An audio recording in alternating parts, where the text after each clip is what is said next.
Revista Espírita de 1859. Outubro, item 4. Boletim da Sociedade Parisiense de Estudos Espíritas. Sexta-feira, 29 de julho de 1859. Sessão geral. Leitura da ata dos trabalhos da última sessão. Comunicações, fatos curiosos de previsão de morte e avisos de além-túmulo, ocorridos, um com os senhores de Chamiço e de Brunoy, emigrados que residiam em Coblença, em 1794, outro, com a Condessa C.H. Serão publicados. Observações microscópicas e analíticas da matéria da escrita direta. Ver o número do mês de agosto de 1859. Leitura de uma carta em resposta à remessa da evocação do Sr. J. de Lassarte, feita na sessão de 22 de julho. Estudos, perguntas complementares relativas ao repouso dos espíritos. As respostas não parecem à altura do espírito evocado, cuja clareza e precisão habituais não foram reconhecidas. Como não apresentam solução satisfatória, a sociedade não as toma em consideração. Perguntas dirigidas a François Arago a propósito das respostas equívocas acima referidas. Ele diz que o espírito que as respondeu não é o que foi chamado, acrescentando que tal espírito não é mau e, sim, pouco adiantado e incapaz de resolver certas questões. Deixaram-no vir para vos exercitar na apreciação das respostas e para dar a ele uma lição. Perguntas ao mesmo espírito sobre a análise química da matéria da escrita direta. Mais perguntas ao mesmo espírito sobre as tempestades e o papel dos espíritos nos fenômenos da natureza. Publicadas no número de setembro. Segundo evocação do Sr. J. de Lassarte, conforme a carta acima relatada. Publicada no número de setembro, sob o título Morte de um Espírita. Evocação de Jacques Arago. Será publicada. Sexta-feira, 2 de setembro de 1859. Sessão particular. Leitura da ata dos trabalhos da última sessão.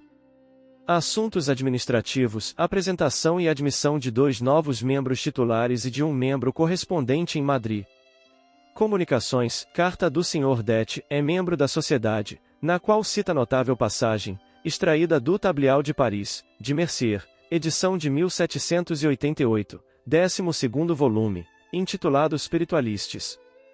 Esta passagem constata a existência, naquela época, de uma sociedade formada em Paris, tendo por objetivo as comunicações com os espíritos. Fornece, assim, uma nova prova de que o espiritismo não é uma criação moderna, e que era aceito pelos homens mais eminentes. Publicada a seguir. O Sr. S. observa, a propósito, que naquela época um tal Martinez Pascalis tinha fundado a seita dos martinistas, que também pretendia estabelecer relações com os espíritos, por meios que os iniciados se comprometiam a manter em segredo. Carta do Dr. B. E. de Nova York, agradecendo à sociedade o título de correspondente que esta lhe havia conferido e dando detalhes interessantes acerca da exploração mercantil do espiritismo na América. Comunicação de diversas cartas do Sr. Dumas, membro titular da sociedade em Sétif, na Argélia, contendo grande número de evocações, muitas das quais oferecem grande interesse do ponto de vista do estudo. Elas constatam que vários médiuns se desenvolveram naquele país e que o espiritismo é objeto de grande preocupação.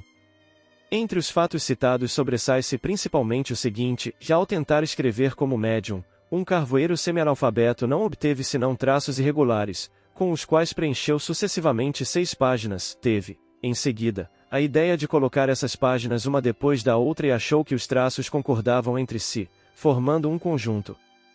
Essa mesma pessoa depois chegou a escrever páginas inteiras com grande facilidade. Entretanto, a prolixidade, a abundância e a natureza de certas comunicações fazem recear uma obsessão. O Sr. Allan Kardec presta esclarecimentos sobre um fato de manifestação espontânea que ocorreu numa reunião em sua casa e em circunstâncias notáveis. A princesa S., presente à reunião, manifestou o desejo de evocar o Dr. Belfius, seu médico, morto há 7 ou 8 anos. 3 médiuns, no número dos quais se achava a filha da princesa, que também era excelente médium, foram tomados de movimentos convulsivos violentos, quebrando os lápis e rasgando o papel intimado a identificar-se, Depois de muita hesitação, o espírito terminou por dizer que não ousava revelar seu nome. Coagido pelas perguntas, respondeu que sabiam seu nome pelos jornais, que era um miserável, que tinha matado, que era o empregado do açougue, assassino da rua de La Roquette, executado recentemente. Interrogado sobre os motivos de sua presença, sem ter sido chamado, disse que tinha sido enviado por outros espíritos, a fim de convencer os médiuns de que não escreviam o seu próprio pensamento. Termina pedindo que orem por ele, porque se arrepende de sua conduta e sofre bastante. Retirou-se depois que prometeram satisfazer-lhe o desejo, e após lhe haverem dado alguns conselhos. Veio então o Dr. Belfius, respondendo com muita calma e lucidez às diversas perguntas que lhe foram dirigidas. Esta comunicação é, realmente, uma prova manifesta da independência dos médiuns, porquanto todos os membros da reunião estavam preocupados com a evocação do médico e ninguém pensava naquele homem, que a todos veio surpreender, manifestando-se por sinais idênticos a 3 médiuns diferentes, que não dispunham nem de cartões, nem de pranchetas. Leitura de uma comunicação espontânea obtida pelo Sr. R., membro da Sociedade, sobre a antiguidade das crenças espíritas, bem como os traços que deixaram nas demais religiões. Publicada a seguir. Estudos, Evocação de Privat d'Anglemont. Será publicada. Evocação do milionário avarento de Lyon, mais conhecido como Peri Crepin. Será publicada. Sexta-feira, 9 de setembro de 1859, Sessão Geral. Leitura da ata dos trabalhos da última sessão. Comunicações, leitura de uma comunicação espontânea obtida pelo Visconde de H., médium recentemente desenvolvido, e transmitida pelo Sr. D., membro da Sociedade, em Lille. Será publicada. Leitura de uma comunicação espontânea de Lamennais, obtida pelo Sr. R., membro da Sociedade. Será publicada. Outra comunicação espontânea obtida pelo mesmo, de parte do Dr. Olivier, que se apresentou sem ter sido chamado. Essa comunicação tem isso de notável, e mostra aquele espírito numa situação idêntica à de Voltaire, tal como este último a descreveu em suas confissões, publicadas na revista do mês de setembro. Ele duvida de tudo, mesmo de Deus. Errante, não encontra ninguém para o esclarecer, o que o mergulha numa ansiedade tanto mais penosa quanto menos lhe vê o termo. As palavras de consolo dirigidas pelo médium representam para ele um raio de luz e um alívio. Promete voltar. Será publicada. O Sr. Allan Kardec relata um fato notável de obsessão, por parte de um espírito brutal, antigo carroceiro, sobre a pessoa do Sr. C., excelente médium. Além disso, o fato confirma a possibilidade da existência de lugares assombrados por certos espíritos. Será publicada. Os Espíritos Bulhentos de Madrid, relato de um fato noticiado, sem comentário, por um jornal de Madrid, a respeito de uma casa daquela cidade, cujos ruídos e desordens noturnos a tornavam inabitável, e contra os quais as investigações e as medidas da polícia haviam fracassado. Estudos, questões sobre a avareza, a propósito da evocação do Peri Crepin, de Lyon. Serão publicadas depois dessa evocação. Evocação de Privat d'Anglemont, segunda entrevista. Será publicada. Evocação do Sr. Julien S., feita a pedido do Sr. B., de Bolchors. Evocação do Sr. Adrien de S., feita por uma pessoa estranha que assistia à sessão. Não obstante de interesse puramente pessoal, essa evocação oferece um traço característico quanto à influência exercida pelos espíritos errantes sobre os encarnados. A cripta de Saint-Leu. Procurando a sepultura do grande chanceler Pasquier na igreja de Saint-Leu, em Paris, no dia 27 de julho de 1859, ao perfurarem um buraco na parede encontraram debaixo do coro uma cripta de 5 metros de comprimento por 4 de altura e 2 de largura, hermeticamente fechada por uma laje. Nessa cripta foram encontrados 15 a 20 esqueletos sem esquife e em diferentes posições, o que indicava que não haviam sido enterrados. Na parede, gravado com um instrumento pontiagudo, estava escrito Marvé, 1733, Marques, Coroinha, 1727, Charles Remy, 1721, Gabriel, 1727, Thiévan, 1723, Malpain, 1728, e vários nomes ilegíveis. Interrogaram o espírito São Luís sobre a possibilidade de evocar um dos espíritos cujos nomes se acham na cripta, a fim de obter-se esclarecimentos a respeito dessa descoberta. Respondeu ele, e aconselho-vos a deixar isso de lado. Há crimes neste caso, e este é muito recente para exumarmos algo que se relacione com ele. Verteuil, antigo autor dramático e ator do Théâtre de la Cité. Era um rapaz inteligente, de notável beleza e possuía uma grande fortuna. Em pouco tempo perdeu todos os haveres numa bancarrota, depois a voz, a audição e a visão. Morreu em Bicêtre, onde ficou 20 anos, surdo, mudo e cego, recebendo comunicação apenas quando lhe riscavam os caracteres na palma da mão, e então, respondia por escrito. Esta posição excepcional parecia oferecer interessante matéria de estudo psicológico. Consultado a respeito, o espírito São Luís respondeu: não o evoqueis, ele está reencarnado. Em seguida forneceu diversas informações sobre os antecedentes do rapaz, as causas e as circunstâncias de sua enfermidade. Para os detalhes desta história comovente, vide a Patrie, de 26 de julho de 1859. Evocação de antigo carroceiro, de cujas comunicações já demos notícia. Ele se manifesta por sinais de violência, quebra o lápis, que força sobre o papel, e por uma escrita grosseira, irregular e pouco legível. Esta evocação apresenta um caráter notável, sobretudo do ponto de vista da influência que o homem pode exercer sobre certos espíritos inferiores, por meio da prece e dos bons conselhos. Será publicada. Sexta-feira, 16 de setembro de 1859, sessão particular. Leitura da ata dos trabalhos da sessão de 9 de setembro. Comunicações, leitura de um artigo do Illustration de 1853, comunicado pelo Sr. R. e intitulado As Meses Volantes. Segundo o jornal russo Severnava Pechela, de 27 de abril de 1853, e conforme documentos fornecidos pelo Sr. Tserepanov, esse artigo demonstra que o fenômeno das mesas girantes é conhecido e praticado desde tempos imemoriais, na China, na Sibéria e entre os calmoucas da Rússia meridional. Principalmente entre estes últimos, esse meio é utilizado na descoberta de objetos perdidos. Publicado a seguir. O Sr. Dorgeval dirige à sociedade um poema intitulado Uranie, do Sr. de Porre, de Marsella, no qual os pontos fundamentais da doutrina espírita estão claramente enunciados, embora na época de sua composição não tivesse o autor nenhuma noção dessa ciência. Não menos digno de nota é o Sr. Porre ter escrito seu poema por uma espécie de faculdade mediúnica. Era à noite, meio adormecido, que os versos se formavam em seu pensamento e ele os escrevia no dia seguinte, ao despertar. Foi feita a leitura de vários fragmentos desse poema, que será publicado nesta revista. Carta do Sr. P. é de Marsella, contendo a comunicação de um espírito que se dá a conhecer pelo nome de Paulo, e uma de São Luís, notável por diversas respostas de grande profundeza. Leitura de uma comunicação espontânea dada ao Sr. R., é membro da sociedade, pelo açougueiro assassino da Rua de La Roquette, de que tratamos na sessão de 2 de setembro, e que veio interpor-se numa reunião havida na casa do Sr. Allan Kardec. Esse espírito vem agradecer as preces que foram feitas em seu benefício, conforme havia pedido. Tal comunicação é notável pelos bons pensamentos que encerra, projetando uma nova luz sobre a assistência que pode ser dada aos espíritos sofredores. Será publicada. Estudos, perguntou-se ao espírito São Luís se, independentemente dos assuntos previamente elaborados, poderiam os espíritos dar-nos comunicações espontâneas sobre assunto de sua livre escolha.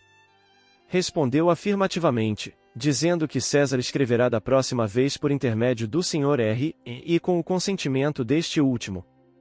O Sr. Cole, presente à sessão como ouvinte, pergunta se lhe permitem fazer a evocação de seu filho, cuja morte é, para sua mãe, uma causa de sofrimento que nada pode atenuar. Devendo ir encontrá-la no dia seguinte, gostaria de relatar a conversa como um motivo de consolação. Como é de interesse meramente pessoal, esta evocação não será publicada. Exame da teoria do Sr. Braceu sobre os médiuns. Ele considera os cartões, pranchetas e outros instrumentos como os únicos médiuns verdadeiros, que classifica de médiuns inertes, considerando-se que nos médiuns animados, diz ele, há sempre maior ou menor participação do pensamento pessoal.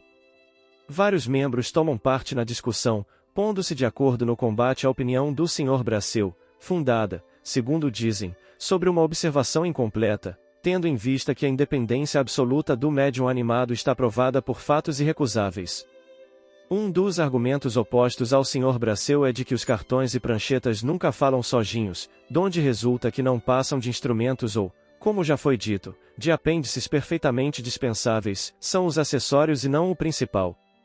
Munida de lápis e influenciada pela pessoa, a prancheta não é mais médium que o lápis colocado diretamente na mão da pessoa. O Sr. Sanson procede à leitura de alguns versos que ele compôs em homenagem a São Luís e em agradecimento pela cura de que foi objeto. Como não se julga poeta, pergunta qual o espírito que os inspirou. Respondem-lhe que foi o seu próprio espírito, tomado de justo reconhecimento por aquele que aliviou suas dores. Evocação de Swedenborg, a evocação feita por Allan Kardec, ele responde: falai, meu velho amigo.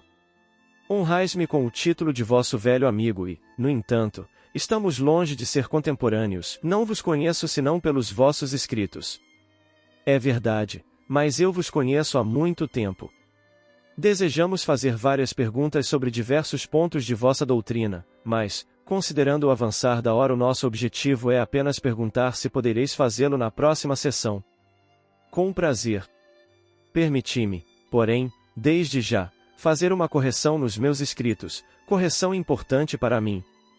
Quando escrevi minha doutrina, pretendia, segundo os conselhos do mundo celeste que a ditavam, que cada povo se achava no céu, numa esfera separada, e que o caráter distintivo de cada nação reapareceria ainda, não por indivíduos, mas por grandes famílias. A experiência convenceu-me de que isso não é assim. Não há outros pontos sujeitos à contestação? R. Sim, muitos outros, mas este é um dos mais marcantes. Temos aqui vários médiuns, tendes preferência por algum para vos comunicardes conosco? R. Não, digo. Sim, eu escolheria um médium mecânico, como os chamais, e ao mesmo tempo rápido. Sexta-feira, 23 de setembro de 1859, Sessão Geral. Leitura da ata da sessão do dia 16. Apresentação de 4 candidatos como membros titulares. Sua admissão será discutida na próxima sessão particular do dia 7 de outubro, e aceita, se for o caso. Comunicações, leitura de uma carta de Juan, relatando um fato autêntico ocorrido na família da pessoa que escreve, da aparição de sua avó no momento da morte. Outro fato recente de aparição e de aviso de além-túmulo.